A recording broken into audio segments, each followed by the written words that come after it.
I want to thank the gentleman from Massachusetts for yielding and for his leadership on these critical issues. I rise in strong opposition to the rule, HRES 531, and also to the bill, HR 4038, the American Security Against Foreign Enemies Act of 2015. Foreign enemies, refugees. We all watched with horror as unconscionable violence unfolded in Paris over the weekend, but also in Egypt, in Lebanon, in Nigeria. So let me just first say that my thoughts and prayers go out to all of those who have been affected by all of these tragedies. But it would be a grave mistake to use these attacks as a pretense to close our doors to the families that are fleeing ISIL in their own countries. The overwhelming majority, of course you know, are women and children. Just as the unfortunate attacks of 9/11 required us to step up and lead, we're at that moment again where members of Congress need to lead. This counterproductive bill would immediately shut down the resettlement of refugees from countries such as Syria and Iraq, while significantly slowing down, yes, shutting down our resettlement process in the future.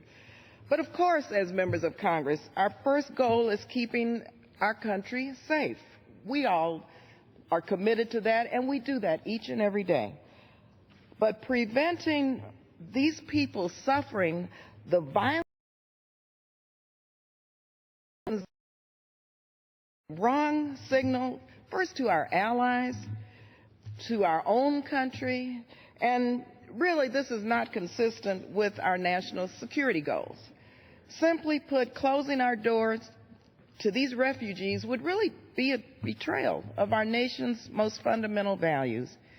Mr. Speaker, the United States already has the lengthiest and most robust screening procedures in the world. Any refugee seeking to come to the United States goes through a screening process that takes 18 to 24 months before they can even set foot on the United States soil. Our screening processes already involve multiple federal, may I have another minute, please? The additional 1 minute. The gentlewoman is recognized for an additional minute. Thank you very much. Our screening processes already involve multiple federal intelligence, security, and law enforcement agencies, including the Department of Homeland Security, the Counterterrorism Center, and the FBI. These agencies subject those seeking refuge in the United States to safeguards such as biometric and biographic checks. Syrian refugees are already subjected to additional forms of security screening. Mr. Speaker, it's worth noting, it's been said before, I'll say it again, that of the 2,174 Syrian refugees admitted to the United States since September 11, 2001, that's 2,174, not a single one has been arrested or deported on terrorism-related grounds.